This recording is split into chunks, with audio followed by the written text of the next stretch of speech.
Kenapa nggak nama gajah Indonesia gitu? Ya dia di udara bukan di darat gitu kan. Kenapa nggak paus atau nggak hiu kan di laut? Kita kan di udara. Kalau di udara yang paling gagah kan Garuda. Pilotnya jangan cuma dia bisa menerbangkan.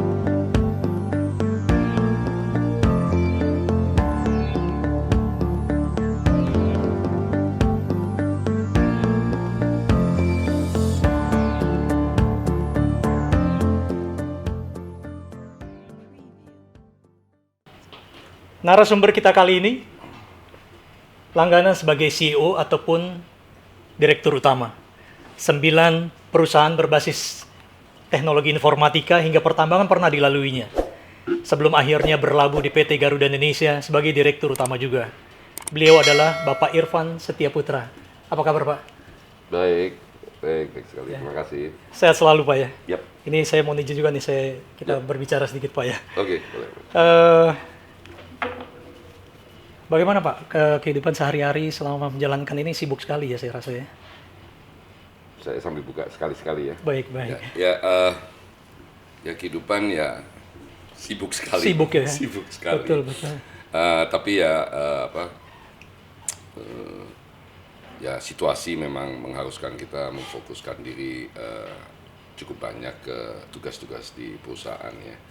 Dan memang dalam kondisi seperti sekarang ini kan kita tidak bisa menganggap business as usual gitu. Betul.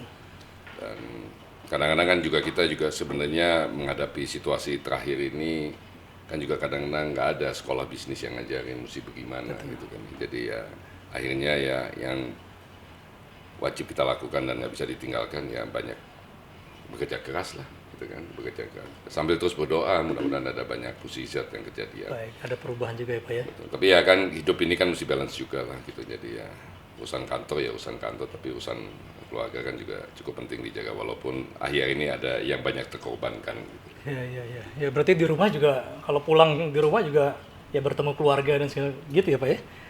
Iya sih, taman sudah menjelang subuh dan sudah gelap sekali lah gitu. Jadi biasanya balik udah lewat dari tengah malam ya, dan pagi-pagi juga mesti berangkat lagi. Jadi ya tapi dinikmati aja. Ya, kadang saya dengar suka bercanda dengan cucu di rumah ya. Atisa dan Arsa ya Pak ya. Iya bercanda iya, tapi nggak bisa lagi dari kerja sekarang gitu. Oh iya, jadi betul. ya, saya sedang lagi terus mengupayakan kalau bisa ya at least di hari libur menyempatkan lah gitu kan. Tetap bertemu mereka ya Pak ya. Mereka kan kalau anak kecil ini sebentar lagi akan lewat masa-masa mereka mau bermain sama kita kalau udah sekolah dan udah punya banyak teman ya kan. Makin besar berketemu teman dan segala macam ya Pak ya. Ya, dan apalagi habis itu kan kemudian relasi kita sama mereka kan transaksional biasanya. Jadi ya dinikmati semaksimal mungkin lah gitu kan. Iya. Kebetulan saya punya 2 cucu, rumahnya dekat jadi ya dinikmati aja. Baik Pak. Karena saya nggak tinggal sama mereka jadi ya. Oh iya paling hari Sabtu Minggu berkunjung ya. Harus saling berkunjung gitu betul. Baik Pak. Sedikit saya boleh diceritakan nggak Pak mengenai perjalanan hidup Pak Irfan dalam mulai sekolah sampai dengan meniti karir Pak? Ya kita mensyukuri ya. Kebetulan kami dari keluarga Deplu ya, Departemen Luar Negeri. Ayah saya itu pegawai karier di Deplu, jadi buat kami yang jadi anggota keluarganya pilihannya itu adalah keluar masuk. Jadi tidak pernah station di satu tempat dalam waktu yang cukup pindah lama. Ya Pak ya? Jadi dari bayi saya sudah dibawa pulang ke Jakarta lagi, pergi lagi, pulang lagi ke Jakarta. Jadi saya sedikit kasih bocoran aja sama Anda gitu loh. Saya nggak punya ijazah SD. Gitu. Karena moving kemana, pindah ke sini, bahkan ke luar negeri ya Pak ya? Ya, mayoritas di luar negeri. Jadi waktu bayi, makanya saya kalau katakan sama teman-teman di Garuda, Anda boleh jagoan terbang, Anda pilot, bisa terbang. Itu. Tapi saya umur 2 bulan udah terbang. Jadi pengalaman terbang saya jauh lebih banyak daripada Anda semua gitu kan. Tapi sebagai penumpang tentu saja. Dan karena harus pindah-pindah itu, kita nggak punya pilihan lain kecuali harus bisa beradaptasi gitu. Nah, adaptasi kan buat banyak orang dan buat saya juga challenging lah. Jadi masuk ke satu negara baru seperti saya ingat umur saya sekitar 10 tahunan. Kita ke Austria, pindah ke Austria, masuk sekolah lokal sana, berbahasa Jerman aja nggak ngerti gitu kan. Terus ternyata mereka bawa makanan, saya bilang sama ibu saya, ini teman-teman bawa makanan kalau lagi istirahat bawa makanan. Terus dia bekelin saya nasi sama telur gitu. Itu boleh-boleh ini apaan makanannya gitu kan. Biasa makan roti ataupun kentang, lihat tuh ada makan nasi. Mereka bawa roti, saya bawa nasi plus telur, terus kecap pula lagi kan. Jadi ya kadang-kadang kita suka dilihat animal. Betul, itu tahun 70-an deh. Kalau hari ini mungkin biasa lah interaksi. Apalagi dulu orang nggak terlalu tahu Indonesia. Setiap ditanya dari mana Indonesia, apa bedanya sama Vietnam gitu. Kebetulan waktu itu lagi perang Vietnam, jadi mereka taunya Vietnam gitu. Jadi berpindah-pindah sehingga yang jadi yang sehingga ada plus minusnya. Yang plusnya tentu saya adaptif lah saya. Karena sudah terbiasa dari kecil. Tapi yang jadi problem adalah nggak punya banyak teman. Punya banyak teman tapi nggak punya kawan. Karena setiap 3 tahun kita berpindah lokasi dan berpindah teman. Dulu nggak ada WhatsApp soalnya, jadi begitu pindah ya sudah putus. Ketemu lagi 3 tahun lagi gitu kan. Jadi ya disyukuri sehingga pada waktu satu lagi, pada waktu SMA saya ditanya sama bapak saya, mau sekolah apa kamu? Saya bilang pilot. Wah, cita-cita jadi pilot ya? Ini pilot. Saya karena kita sering terbang, saya kalau ngeliat pilot kok kayak gitu ya kan. Pakai bar di sininya gitu kan. Terus kalau jalan semua orang melihat gitu kan. Betul. Kayaknya jadi pusat perhatian kalau pakai topi gitu kan, gagah. Dan saya kan tinggi badan saya. Menurut saya nggak, mestinya saya memenuhi syarat lah. Nggak boleh. Tidak diizinkan oleh orang tua ya Pak ya? Nggak ada, no discussion pada waktu itu, ya sudah, akhirnya masuk ITB gitu kan. Kenapa saya mau jadi pilot? Karena saya nggak terlalu senang sebenarnya bersekolah, dan waktu kuliah itu kan membayangkan, 4,5 tahun, lama bener gitu. Ya masuk ITB, ini malah 6,5 tahun gitu. Lebih lama malah ya? Lebih lama daripada direncanakan, walaupun di ruang kelas nggak lama-lama amat gitu kan. Tapi ya itu dinikmati aja, ya lulus terus kemudian kerja, dan akhirnya end up sampai sini. Tapi memang kalau kemudian ngomong pekerjaan, saya very tipikal anak ITB, lulusan ITB, ahli di bidang yang bukan diajari gitu kan. Jadi saya sibuk di tempat yang lain gitu kan. Tapi ya akhirnya ya sampai seperti ini dan jalanin kehidupan seperti ini. Tapi memang pada mungkin bedanya saya sama beberapa teman-teman yang pada waktu itu mulai masuk kerja, saya masuk Bank Niaga pertama kali zamannya Pak Robi, Johan. Jalan berapa saat ya memang cita-cita saya, karena saya memutuskan mau jadi karyawan, cita-cita saya jadi dirut gitu kan. Jadi yang paling level topnya ya, kira-kira gitu. Kayaknya enak gitu jadi dirut, nyuruh-nyuruh gitu kan. Semua orang ngikutin dia gitu kan. Itu aja sih, dan ya ada ambisi, ada aim, dan begitu jalan ke sana makin menjauh ya mesti melakukan aksi tersendiri gitu. Artinya kalau ini lamaan nih saya mau jadi dirut ya keluar gitu kan, pindah perusahaan. Makanya kalau Anda bilang tadi banyak perusahaan hampir gitu kan. 9 lebih ya Pak ya? Hampir 9, dan mayoritas teman-teman saya bilang saya ikut loncat gitu kan. Tapi kalau Anda jadi karyawan, memutuskan jadi karyawan, bukan entrepreneur ya. Karena karyawan ya, kalau Anda mau cepat naik ya pilihannya dua, Anda cepat di dalam atau loncat-loncat gitu kita. Ya karena punya target tadi sebagai the level top management, kita bisa mengukur ya Pak ya. Gitu. Kenapa itu jadi target? Karena waktu saya masuk di Bank Niaga itu saya di Departemen IT. Kerjanya sampai malam, pegang pager gitu kan. Sabtu Minggu sudah di... Zaman dulu masih pager tuh Pak. Atau anak-anak sekarang tahu apa enggak gitu. Kita bangga sekali pager kita taruh di sini. Karena semua orang pegang pager gitu kan. Dan bunyi tutut, wah kita kayaknya orang penting kalau disambung kan. Tapi kerja sampai malam. Tapi saya lihat beberapa teman-teman saya yang ini kok menarik kerjanya gitu kan. Dan disitulah saya akhirnya menemukan kalau Anda mau bekerja, bekerjalah di sebuah perusahaan, jadilah orang yang masuk warga negara kelas 1. Warga negara kelas 1 ya, kalau nggak jadi manajemen, ya jadi sales, atau kalau misalnya kayak di Garuda jadi pilot gitu misalnya. Dan beberapa yang lain, kalau di lembaga pendidikan jadi profesor gitu, nggak bisa kan jadi lulusan S1 terus mau jadi orang hebat kan. Ya Anda mesti menunjukkan bahwa Anda memang warga negara kelas 1 di komunitas itu. Tanpa bermaksud rasis apapun ya. Itu sih. Berjalannya gitu. Seperti itu. Yes, dilihat kan cukup banyak di bidang informasi teknologi, ada IBM, ada Linknode, ada Cisco juga ya. Akhirnya malah ke pertambangan ya Pak ya waktu itu ya. Ya jadi gini, ini keberuntungan juga, tapi juga nggak tahu apakah ini juga kutukan ya. Jadi saya jadi direktur umur 36, jadi dirut umur 38. Istimewa tuh Pak, masih umur usia gitu. Ada sebuah kebanggaan, tapi kan juga ngejusting maturity-nya kan butuh waktu gitu ya. Tapi itu yang terjadi, dan sejak umur 38 nggak ada ya pekerjaan yang saya bisa lakukan kecuali jadi dirut. memang nggak bisa lagi gitu kan. Bukan sombong, tapi memang nggak bisa lagi for very strange reasons gitu loh. Jadi kalau mengajukan surat lamaran ya posisinya yang dikejar adalah dirut gitu Pak ya. Nggak peduli perusahaan itu kecil atau besar, yang penting itu kan. Ya, yang kedua, oh ya by the way saya nggak pernah ngelamar. Nggak pernah melamar, itu penting gitu. Itu Ya, nggak pernah ngelamar. itu yang istimewa tadi Pak. Nggak ngelamar. Nah, di dalam perjalanan karir saya karena mayoritas waktu itu sampai saya umur 48 itu bergerak di bidang IT, nggak tahu setan dari mana tiba-tiba saya ngomong sama istri saya, kalau gua mati dalam waktu dekat ini yang ngelayat nih orang-orang IT semua. Istri saya suka memang sebel mungkin kadang-kadang sebodoh lah gitu nih, suaminya tuh suka aneh-aneh pikirannya. Ya terus dia bilang, emang kenapa? Ya kan nggak seru juga kalau yang datang saling kenal semuanya. Terus dia bilang, mau apa? Kenapa nggak coba industri baru ya? Ya tiba-tiba ada teman, sahabat lama menawarkan dia bangun perusahaan, terus menawarkan mau nggak jadi CEO di perusahaan dia di tambang. Ya, saya bilang interesting gitu. Dan pada waktu itu memang tambang batu bara lagi nggak terlalu bagus, sudah lewat masa jaya-jayanya lah. Gitu. Interesting. Nah dari situ akhirnya setelah saya lihat-lihat kenapa saya selalu masuk perusahaan yang pas lagi susah gitu ya. Jadi harga batu bara waktu itu lagi turun, jadi mesti melakukan banyak efisiensi, banyak gebrakan-gebrakan untuk memastikan bahwa perusahaan itu masih bisa berlangsung gitu.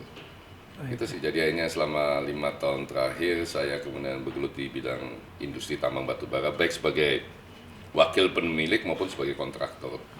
Jadi perjalanannya bukan lagi keluar negeri kayak zaman dunia IT, tapi masuk ke hutan gitu kan. Betul. Ya tadi juga dan selalu ada yang menarik. Pasti kan. Jadi ada suka dukanya dong Pak ya. Di selama meniti karir itu suka dukanya bagaimana Pak? Nah, suka terus sih saya sih. Suka terus. Yang saya nggak tahu apakah orang sekeliling saya nggak suka gitu kan. Nah, saya itu nggak itu. Tapi saya sih coba menikmati aja. Suka mungkin karena tertolong masa kecil saya yang adaptif ya. Saya coba mengadaptasi di lingkungan baru, 9 perusahaan memang nggak gampang ya. Tapi memang kalau ditanya sama teman-teman setelah masuk satu perusahaan baru, atau seperti kayak masuk Garuda ini beberapa minggu kemudian banyak yang nanya gimana, seneng nggak di Garuda? Oh saya sih seneng-seneng aja. Yang saya nggak tahu kan sekeliling saya seneng nggak ada saya di sini gitu kan. Tapi kan yang penting hidup Anda senang. Anda mesti menikmati dan menyenangi sendiri. Jadi kalau ditanya sukanya itu, dukanya nggak ada ya. Ya kalau soal tiba-tiba nggak gajian ya duka, tapi itu kan nggak duka, itu fakta lah gitu kan. Terus misalnya pemimpin perusahaan nggak suka sama Anda ya nggak apa-apa juga gitu kan. Kita menjalankan menjadi presdir atau CEO ini kan kita menjalankan tugas sebagai wakil pemilik kan. Kita lakukan tugas kita. Ya itu sampai akhirnya saya kemudian beberapa tahun yang lalu memutuskan udah deh pensiun, terus bikin perusahaan kecil-kecilan sama beberapa teman, dan akhirnya jadi advisor di beberapa perusahaan. Enak juga jadi advisor kan, ngomong-ngomong terus dibayar, nggak tanggung jawab kan. Sampai akhirnya berada di sini lah. Oke, Pak. Nah, sekarang berada di PT Garuda Indonesia yang merupakan flight carrier Republik Indonesia nih Pak. Yang juga member of SkyTeam Pak. Ada kendala nggak Pak dalam menghadapi atau menangani PT Garuda Indonesia ini Pak? Kendala mestinya enggak lah, tapi gini, ketika Anda menduduki jabatan orang nomor 1 di seperti perusahaan seperti Garuda gitu kan, yang begitu nama harumnya banyak orang yang sangat mencintai. Problemnya kan saya bukan orang airlines.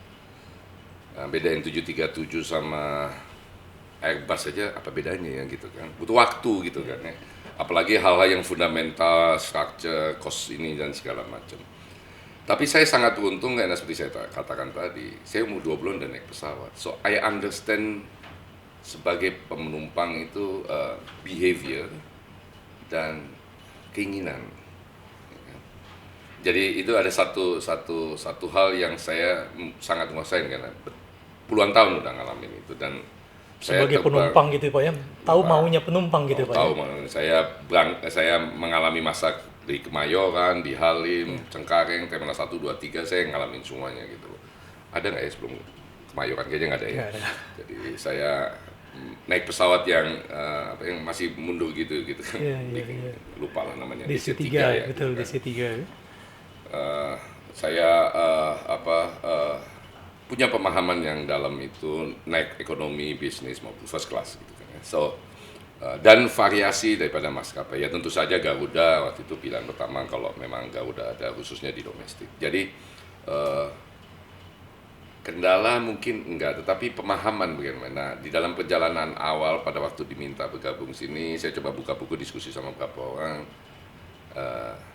Kayaknya sih nggak goblok-goblok amat saya gitu loh. Tapi you need to get the fundamental of the industry ini. Jadi yang pertama Anda mesti memahami bahwa industri ini basisnya adalah safety. Ketika ada bermain dengan safety ini, then others will be a problem. Gitu. Artinya apa? Artinya kita mesti memastikan saya sebagai penumpang, saya make sure dulu mesti naik pesawat yang saya tahu reputasi safety-nya. Karena begini, kalau ada masalah dengan Anda di dalam pesawat misalnya jatuh, misalnya kayak gitu kan. Problem Anda kan selesai. Tapi problem kan dimulai keluarga Anda kan. Jadi pikirannya kan mesti ke situ, safety pikirannya bukan Anda tetapi baggage Anda atau beban yang Anda tanggung gitu. Jadi safety. Dan Garuda, kenapa saya begitu diminta masuk Garuda, reputasinya menakjubkan soal itu. Kualitas teman-teman Anda kan menakjubkan sekali. For years itu dijagain terus gitu kan. Dan pada waktu saya masuk, itu nomor satu at any cost. At any given condition, at any cost, itu mesti nomor satu. Ya kan? Nggak ada harga tawar untuk safety. Nggak ada harga tawar. Yang kedua adalah, Garuda ini juga sangat terkenal di sisi layanannya. Nah kembali lagi, saya penumpang, punya pengalaman sebagai penumpang. Dalam lah, pengalaman saya dalam. Plus minusnya juga banyak gitu kan. Tapi saya juga orang IT. Orang IT yang akhir-akhir ini bergejolak mengenai disruptions teknologi. Tapi at the end of the day, ketika Anda memahami dan masuk ke dunia industri ini, di dalam perjalanan saya hanya menyadari bahwa industri ini adalah industri kebahagiaan. Orang yang dengar ini mulai gaul-gaul kepala ini Irfan apalagi. Maksud saya begini, Anda mesti lihat itu dari point of view penumpang. Betul. Nggak ada penumpang yang naik pesawat hatinya nggak bahagia. Ya kan? Kenapa saya katakan? Karena dia mau pergi ke satu tempat yang mungkin udah lama nggak dikunjungi atau tempat yang baru, yang full of excitement. Kalau Anda tanya semua para penumpang, atau kayak saya gitu mau pergi satu tempat, biasanya kita cari-cari tahu nih makan di mana, nginepnya di mana, what to see there, what to do there, dan segala macam. Terus kalau ke tempat misalnya kota di mana ada teman, kita kontak, bisa ketemuan apa enggak. Ada sebuah kebahagiaan berpuluhan tahun misalnya nggak ketemu, terus ketemu. Nah problemnya adalah kita mesti memastikan bahwa unsur kebahagiaan ini bisa kita jaga via experience. Dari mulai pesan tiket sampai pulang lagi ke rumah. Jadi memberi kenyamanan kepada penumpang ya gitu ya. Sebenarnya kata yang lebih pas adalah experience. Ya. Nah, kalau saya sehingga melekat di hati penumpangnya ya. Gitu ya. Karena kalau orang udah senang, di entertain kesenangannya dan happiness-nya itu kan pasti dia ingat gitu kan. Betul. Loyal ya. Dan menjadi loyal. Problemnya adalah banyak maskapai itu terlalu fokus di experience di dalam pesawat. Padahal the experience start dari waktu Anda pesan tiket kan, pada waktu Anda check in, atau kayak kondisi sekarang, pada waktu Anda check in di depan Anda nih belakang orang deket-deketan nggak sih? Atau Anda duduk sebelah Anda ada orang nggak? Kan it's a horrible experience ketika Anda menjaga jarak, tapi di dalam pesawat Anda nggak punya pilihan untuk bersebelahan. Gitu. Horrible gitu kan. For whatever reason itu horrible. Jadi ini yang kita mesti jagain. Dan yang terakhir tentu saja mesti dipastikan profitability di industri yang very challenging karena margin di industri ini atau profitability-nya itu single digit.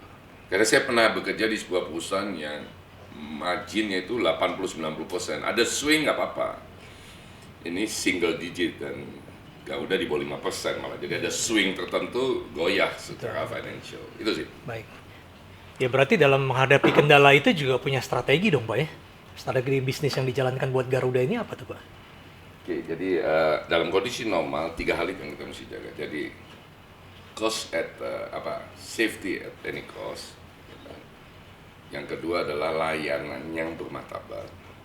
Layanan ini kan katanya service, bahasa Inggrisnya service, bahasa Indonesia layanan gitu kan. Kata bendanya pelayan gitu kan.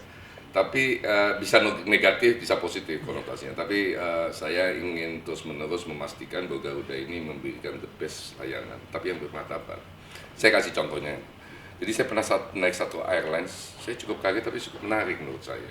Jadi ada penumpang minta air putih. Kebetulan saya berada di belakangnya kayak mau menuju ke WC. Dia jalan ke belakang menuju ke salah satu awak kabin. Dan dia colek awak kabin itu. Can I have a cup of water? Awak kabin itu balik badan, dia bilang, don't touch me. Habis itu dia bilang, mau apa? Air putih. Dilayani, please have a seat, dilayani dengan sangat proper. Saya ngelihat yang nyolek itu nggak sengaja, saya nggak ada intensi apa-apa. Tapi dia highly respect, dan kebetulan duduk dekat saya, kita sempat kena perjalanan jauh, sempat ngobrol pada waktu stretching gitu. Dia send the respect message gitu terhadap tipe layanan yang diberikan oleh si awak kabin itu. Unfortunately, the whole airlines nggak begitu. Tapi ada contoh yang menarik gitu. Nah, ini martabat ini kan kita selalu mesti mendefinisikan ulang dan mencari feedback. Jadi itu yang ketiga, tentu saja dari waktu ke waktu memastikan bahwa perusahaan ini bisa melaporkan profitability sehingga memberikan value to the shareholders gitu. Karena Anda pemilik, baik itu yang besar dalam hal Garuda pemerintah maupun pemilik perorangan yang ikut di stock exchange, di usaha karena ini perusahaan publik. Tentu kan punya harapan bahwa ada return dari investment dia kan. Kalau enggak ya gue simpen aja di deposito yang udah pasti 2-3%. Gitu. Nah ini kan kita mesti bertanggung jawab terhadap pemilik, mencari segala macam upaya dan tidak berkeluh kesah, menyalahkan pemerintah, menyalahkan masa lalu, menyalahkan lama-lama yang tinggal tidak disalahkan nama dia itu Tuhan kan. Ya udah, it's a given conditions ya, kita kerjakan apa yang kita bisa kerjakan, nggak usah mengeluh, dan kemudian cari cara untuk bisa membuat perusahaan ini profitable. Jadi dalam hal ini juga ada penerbangan yang dilakukan, baik penerbangan passengers ataupun kargo ataupun charter gitu ya Pak ya? Kaitan nama itu, iya. Kaitan nama untuk itu, mencari profitable tadi pastinya ya Pak ya? Pastinya. Tapi Garuda lain problemnya juga. Tapi juga keberuntungan karena kita flag carrier, tapi bukan semata-mata flag carrier. Anda tahu, kita ini, saya berulang kali, mungkin orang udah bosan juga dengan statement saya. PT ini namanya harusnya Pesawat Indonesia. Karena BUMN lain kan pupuk Indonesia, semen Indonesia. Ada nama jenis barangnya atau produknya kan. Kita produknya pesawat kan, maksudnya pesawat Indonesia. Tapi kenapa Bung Karno nama ini Garuda Indonesia?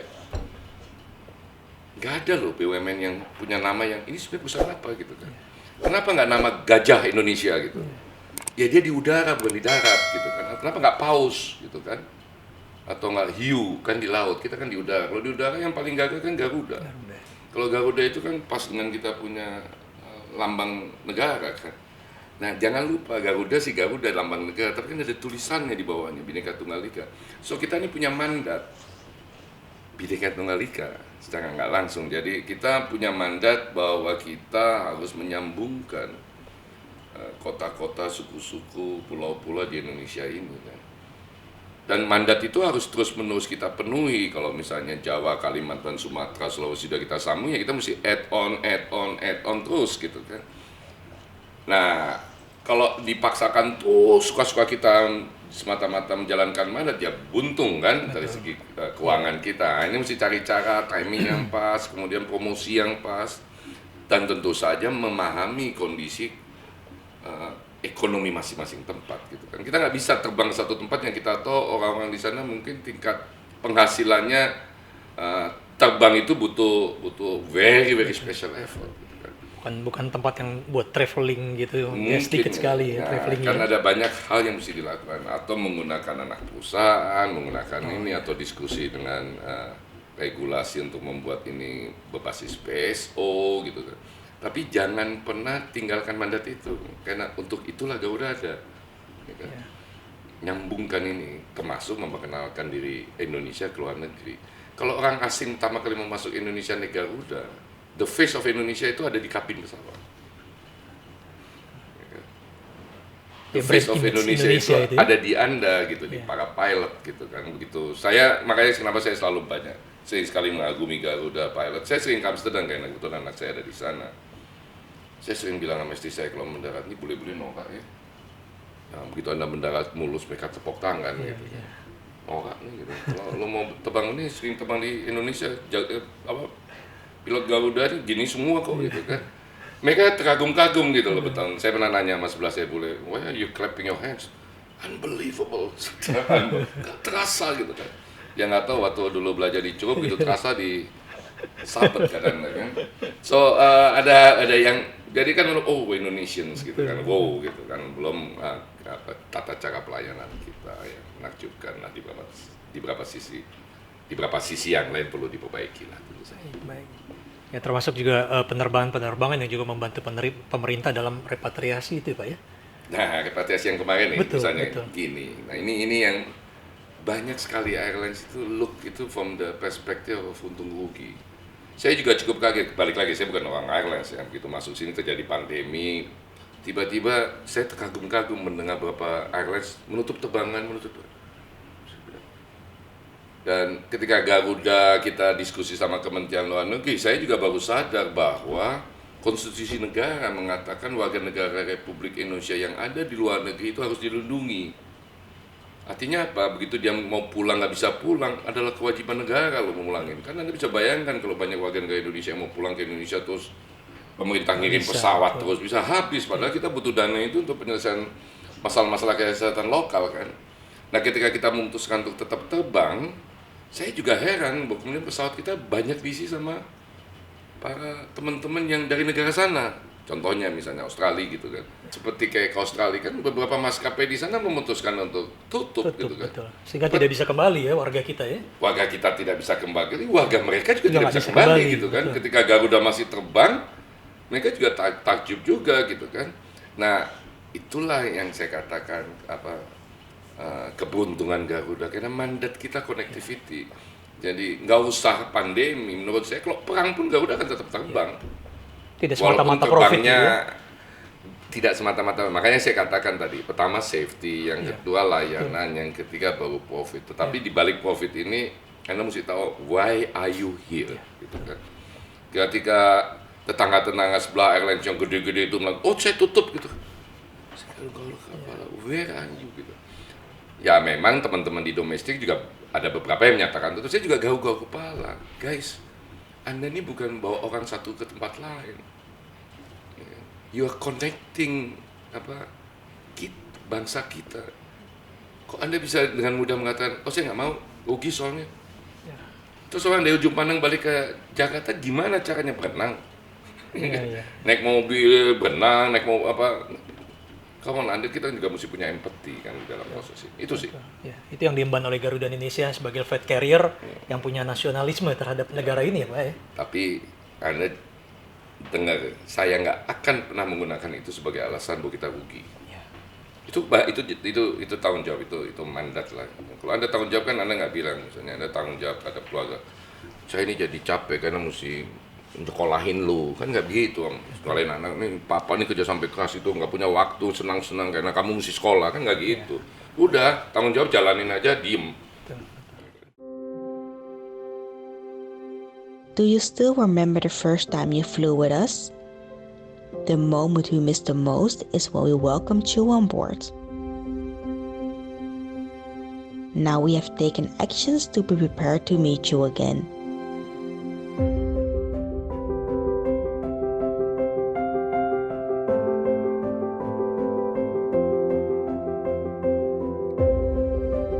As one of our preventive measures to ensure you feel safe and comfortable.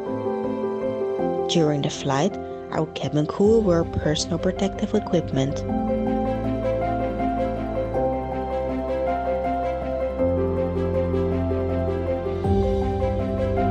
We are ready and looking forward to welcome you on board. Your comfort is our priority because you matter.